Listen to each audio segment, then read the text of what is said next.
సంక్షేమ పథకాలు ప్రభుత్వ పరంగా చేస్తే దాన్ని అనేక రకాలుగా ఆక్షేపించిన వాళ్ళు ఇప్పుడు ఎవరినో దాతలను తీసుకొని వచ్చి చేస్తాము అన్నారు. 1-2 చోట్ల పెట్టారు. బంగారు కుటుంబం అని మళ్ళీ ఒక ఉప పథకం పెట్టారు.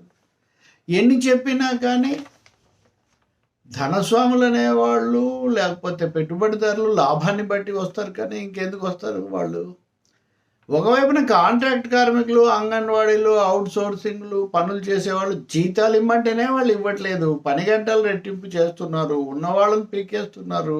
అటువంటి వాళ్ళు దయాగుణంతో విపరీతంగా సొమ్ములు కుమ్మరిస్తారంటే ఎవరు నమ్ముతారు? ఎందుకు అసలు అది ఆధారం?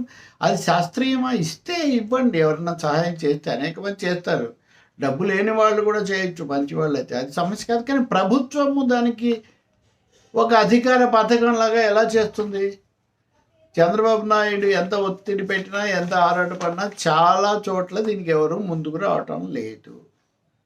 ఏదో వేదికల మీద ఆర్భాటం చేయటం, మనం మీడియాలో గొప్పగా చూపించడం తర్వాత అవేమీ ముందుకు సాగడం లేదు. తీవ్రమైన ఒత్తిడిలో ఉన్నారు ఉద్యోగులు.